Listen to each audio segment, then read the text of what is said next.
امام زین العابدین علیہ السلام فرماتے ہیں، جب حضرت نوح علیہ السلام کشتی بنا رہے تھے تو ایک مومنہ بوڑھی عورت روز اللہ کے نبی کے پاس اپنی گٹری لے کر آتی اور کہتی، اے اللہ کے نبی، کب کشتی روانہ ہوگی؟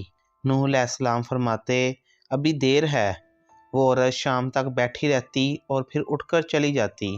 ایک دن حضرت نوح علیہ السلام نے فرمایا، اے عورت، جب جانا ہوا تو تمہیں بتا دیا جائے گا۔ عورت واپس چلے گئی اور انتظار کرنے لگی کہ کب نوح بلائیں گے۔ اسی دوران عذاب آ گیا اور کشتی روانہ ہو گئی، لیکن نوح علیہ السلام نے اس عورت کو نہ بلایا۔ ظاہری طور پر نوح علیہ السلام کو اللہ تعالیٰ نے بھلا دیا تھا کہ انہوں نے اس بڑھیا عورت کو بلانا ہے۔ جب طوفان تھما تو ایک دن نوح علیہ السلام کے دل میں محبت اٹھی کہ شہر کو دیکھوں، جہاں سے چلا تھا وہاں کے کیا حالات ہیں۔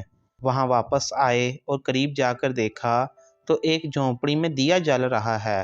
حضرت نوح علیہ السلام یہ دیکھ کر چونک گئے اور روئے زمین پہ کوئی ایسا گھر بھی ہے کہ اتنے بڑے طوفان کے بعد بھی جس میں چراغ جل رہا ہے۔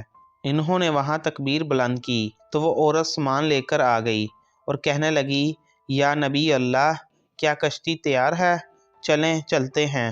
نوح علیہ السلام نے حیرت سے اس کو دیکھا اور کہا، رکو بڑھیا، کیا تمہیں کچھ بھی نہیں پتا کہ یہاں کیا ہوا ہے اور تم جانے کا کہہ رہی ہو؟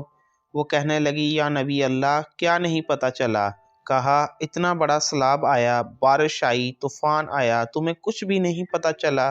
بڑھیا کہنے لگی، یا نبی اللہ، بس ایک دن بادل گرجے تھے اور کچھ ہلکی سی فوار پڑی تھی اور رمجم ہوتی رہی، بس اس سے زیادہ کچھ بھی نہیں پتا چلا۔ نوح علیہ السلام حیران ہو کر آسمان کی طرف دیکھنے لگے اور کہا، میرے اللہ، یہ کیا ماجرا ہے؟ اللہ تعالیٰ نے نوح علیہ السلام پر وحی بھیجی کہ اے میرے پیارے نبی، اس عورت کے دل میں چونکا تمہاری محبت تھی اور تم نے اسے پابند کر دیا تھا، اور چونکا تمہارا اس سے وعدہ بھی تھا کہ نجات کی کشتی میں اسے لے کر جاؤ گے، تب جب تم نے اپنا وہ وعدہ پورا نہیں کیا۔ لیکن اے نوح علیہ السلام، میں تو تمہارے وعدے کا ذمہ دار تھا، تم تو میرے نبی تھے اور تمہارے وعدے کی لاش تو رکھنی تھی، اس لیے میں نے اس بڑھیا تک عذاب نہیں پہنچنے دیا۔ امام سجاد علیہ السلام نے پاس بیٹھے اپنے مومنوں سے فرمایا، او مومنوں، یہ واقعہ قیامت تک کے مومنوں تک پہنچانا تم پر واجب ہے۔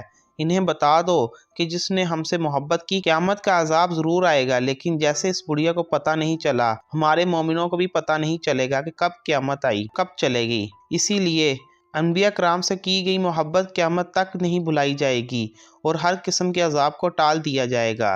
امید کرتا ہوں آپ کو میری ویڈیو پسند آئی ہوگی۔ اگر پسند آئی ہے تو چینل کو سبسکرائب، لائک اور شیئر ضرور کیجیے گا۔ اللہ حافظ۔